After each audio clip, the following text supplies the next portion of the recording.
Okay, let's unpack this. We are diving into a financial event today that's, well, it's pretty shocking. It kind of upends the whole traditional idea of safety in the market.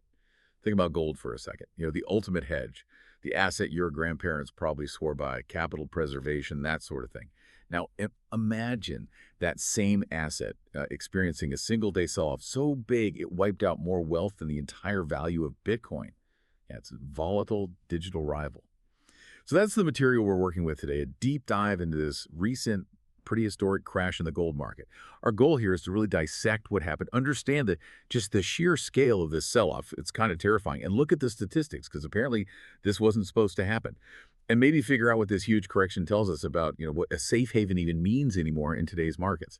We really have to start with the scale, because this is where it gets, well, really interesting. In just 24 hours, this was stretching from Tuesday's correction into Wednesday. Gold suffered a truly massive dip. $2.5 trillion wiped off its market cap. Just to give you some context for that number, that single loss, that $2.5 trillion, it's more than the entire market cap of Bitcoin at the time. Bitcoin was around, what, $2.2 trillion? Yeah, that number, it's not just large, is it? It immediately makes you question the core assumptions we have about different asset classes. I mean, when gold, the ultimate traditional anchor, can just shed $2.5 trillion like that in a flash, the market suddenly isn't just asking, is Bitcoin too volatile? It starts asking, well, what isn't volatile now? It kind of collapses the credibility, doesn't it? The whole argument that volatility is, exclusively a flaw of these newer digital assets. Exactly. And the material we have details how this $2.5 trillion hit, which compounded over 48 hours really, put gold on track for its biggest two-day percentage drop since 2013, an 8% decline. And this apparently sparked absolute panic. You had investors who had poured into gold specifically as a hedge against inflation, against volatility, especially after seeing it surge, what was it, over 60% just before this. It was acting like the perfect shield, until the shield just disintegrated. And what's fascinating here, I think, is the implication. We tend to rely on gold because, okay, it's non-sovereign, it's physically scarce, right? But this event just shows that even an asset with that kind of pedigree isn't immune. Not immune to steep sell-offs driven purely by market sentiment, by mechanical profit-taking. We sort of have to acknowledge that the very definition of a stable asset, or what the material calls a store of value, it's being fundamentally challenged by how modern markets work now. Capital is just so liquid, and even physical stuff like gold bars are traded electronically based on, well, sentiment.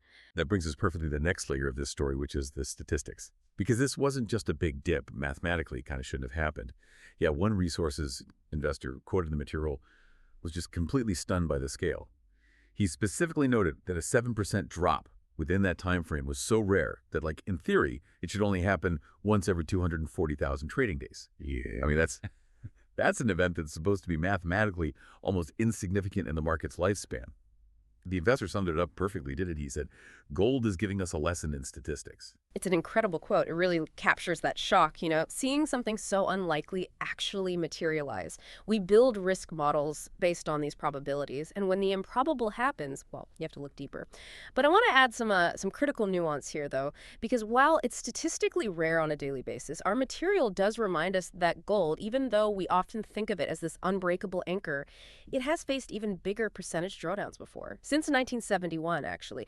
Corrections of this sort of magnitude have happened 21 times in that period. So it is historically possible, even if it seems mathematically improbable based on a standard distribution model. It just highlights that the history of gold itself is actually filled with volatility, even if our collective memory focuses more on the stability part. That's a really great point. So not the absolute first time, but the context this time felt totally unique, right?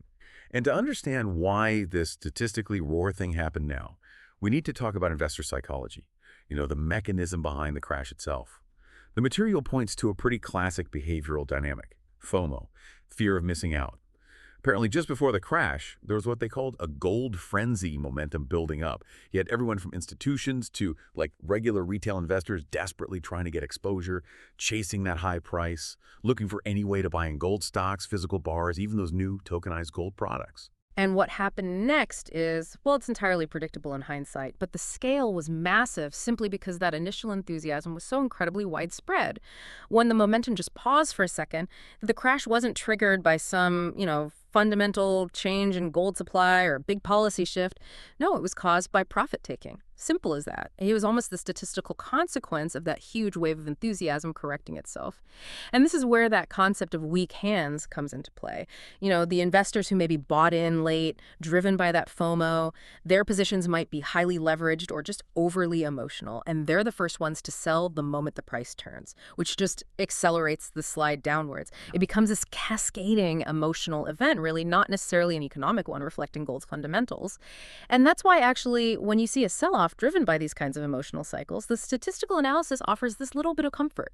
The idea that chances are calmer days are ahead, simply because the market has effectively flushed out all that emotionally driven capital. It's like a psychological cleansing of the market, almost. Wow. Well, I remember my own grandmother, talking about gold being the only true security, the absolute last thing that would fail if paper money went sideways. The idea that this ancient physical security is now being driven by the same sort of maybe social media-fueled FOMO that drives meme stocks or the latest altcoin, that's a real mind shift, isn't it? Precisely. And that psychological link, that's a perfect bridge to our next segment, gold versus digital gold. Okay, so we've established gold is volatile, maybe more than we remember sometimes. Now, how does that volatility actually compare to the asset that's practically defined by its volatility, Bitcoin? Yeah, this is the critical comparison that the material keeps coming back to. We already said gold's loss, that $2.5 trillion, surpassed Bitcoin's total value. Yeah. But let's look at it another way. One veteran trader wrote that the total decline in gold's value just during this specific dip was equal to 55%. 55% of the total market value of every single cryptocurrency in existence at that time. I mean, that is just a jaw-dropping way to frame the sheer magnitude of volatility in a traditional asset. It absolutely redefines volatility, doesn't it? Yeah. Bitcoin gets called digital gold, mostly because of its capped supply, its decentralized nature. But it's notorious for these sharp double-digit daily percentage corrections. A 7% drop for Bitcoin. Honestly, that barely makes the news cycle. It's almost routine. Yeah, just another Tuesday for Bitcoin, right? Yeah, pretty much. But gold's 7% dip, that's treated like a statistical unicorn. It's supposed to be the bedrock of stability.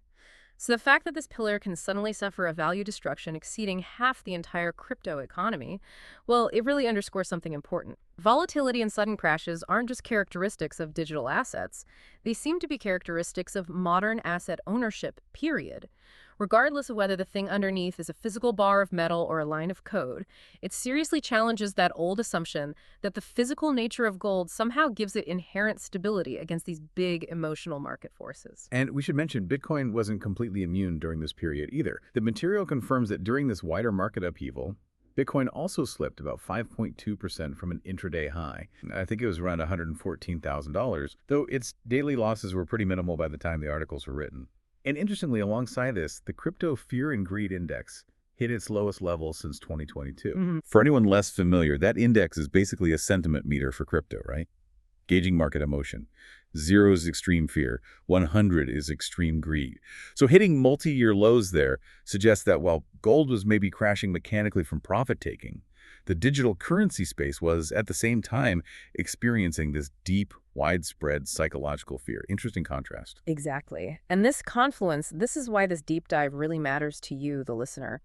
For years, the main criticism lobbed against Bitcoin's legitimacy, especially as a long-term store of value, has been its volatility. But this rare multi-trillion-dollar gold crash just completely muddies those waters. If your traditional safe haven, the asset everyone points to, can shed such monumental value in a flash, driven by the same fundamental things, FOMO, profit-taking, then how can we keep pointing the finger exclusively at the newer asset for being volatile? Yeah, it makes that argument feel a bit weaker now. It forces a reevaluation, really, of what safety even means. Is safety defined by how long an asset has been around? Or is it about its resilience during these periods of widespread panic? Gold, at least for a brief, shocking period, proved just as susceptible to massive value destruction as its famously volatile digital counterpart. So wrapping this up, what does this all mean for us? The key takeaway from our deep dive today is pretty clear. This recent gold crash was a sharp reminder. A painful one and definitely financially expensive for some. It reminded us that unprecedented volatility can, and clearly will, strike even the most established, most trusted assets out there. It dramatically blurs that line we used to draw so clearly between a traditional safe haven and, what we might dismiss as just volatile digital speculation. Seems the fundamental drivers of market value destruction, collective human behavior, capital allocation, emotional cycles, they're pretty universal. Well said. And that leads us perfectly to the final, maybe provocative thought we want to leave you with today. If both the oldest form of long-term security we know, gold, and one of the newest, Bitcoin, are both susceptible to these huge multi-trillion-dollar swings or sharp double-digit percentage drops based purely on collective investor psychology, FOMO, fear, greed, profit-taking. What does this volatility truly teach us about how we should define security in today's financial markets? Maybe consider this. If value isn't ultimately protected just by the asset's physical nature or its thousands of years of history, but maybe more by the stability and predictability of the collective human behavior that's backing it, then perhaps the focus needs to shift a little. What factors truly protect capital when things get unstable? Could the answer lie less in constantly searching for that one single safe asset, and maybe more in building a kind of diversified resilience into your overall portfolio, one that just assumes every asset class is susceptible at some point to human emotion? It's something to definitely mull over as you think about your own strategy for preserving capital in these, well, clearly volatile times.